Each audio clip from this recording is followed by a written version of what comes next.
大家好，我是 Polly，欢迎收看跟着 Polly 一起 Smart。今天要跟大家介绍的就是说，我们如何依据我们的日期维度来选择聚合方式。什么叫日期维度？我们有年、季、月、日。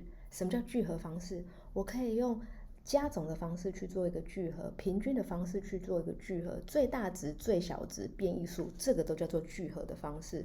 那今天有一个学员来问我，他发生了一件问题。他今天有时候他需要用月或日的维度，他这时候要用加总的方式去做显示。那到了季或年的这个维度，他希望要用平均值来呈现。所以呢，今天我们这一个影片就是要让大家来学习如何满足老板的需求，以及提供老板更灵活的选择。好，那我们今天用到的小技巧会是参数跟条件式判断。来看一下，这个是原本学员的报表设计，他在一张仪表板上面，他把年、季、月、日都放在一起，那也依据老板的要求，不管是平均或者是加总的方式去实现他的画面。但是他发现一件问题，如果他要调整的话，就一次要调整4张，他其实是觉得蛮困扰的。那有没有什么办法，我用一张动态的图表，那他去做一个筛选的时候，例如说我切换到季的时候，那这时候他就会依据我们的要求，例如说从用平均值去达成我要的显示呢？那这件事情我们要怎么去呈现，怎么去做到呢？其实这个不难，但是你必须要去结合刚刚一开始讲的，你要有参数制作的能力跟写判断式的能力。好，那在做参数的显示这边的话，可以看到我们第一步其实你是要用新增参数的方式。那假设因为这边我已经新增好了，我们来看一下，我新增的时候我选择用日期的方式。那再来的话，我会在这边写入我的 value， 我的 value 这边会写 year、quarter、month、day。那我显示这边就用年、季、月、日，这边是给电脑看的，那显示是给人类看的。做完之后，我们再做第二件事。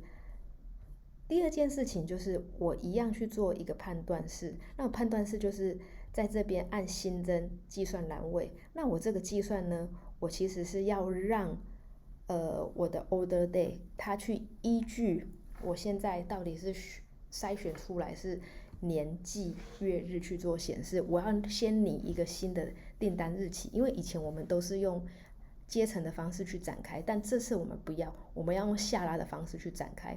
那我下拉的方式要去展开的话，我用一个 day trunk 去写完之后，第三个动作，好，第三个动作我在做 sales 的话，我不就是要依据刚刚的主管的要求吗？如果我今天是日或者是月的时候，我用 sum 的方式去做聚合。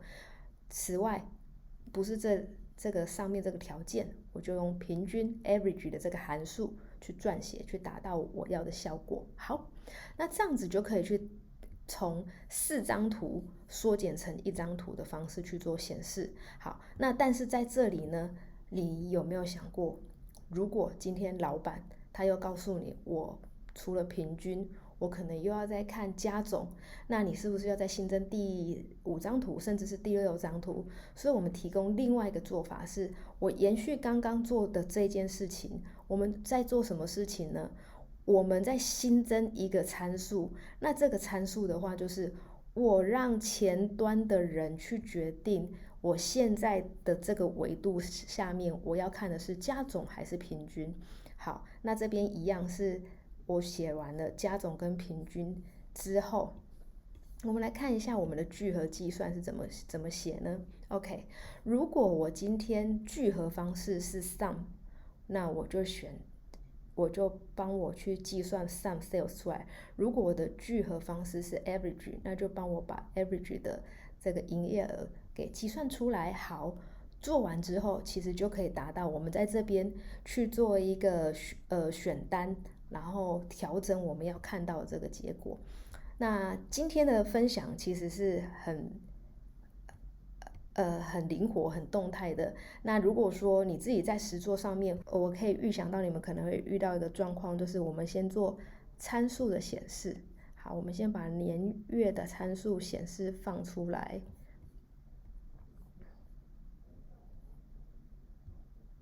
那接着的话就是把我们的聚合的计算方式也放进去，然后再把我们的新的订单日期放进来，这样我们就得到了一个以年度然后计算出平均值的一个方式嘛，对不对？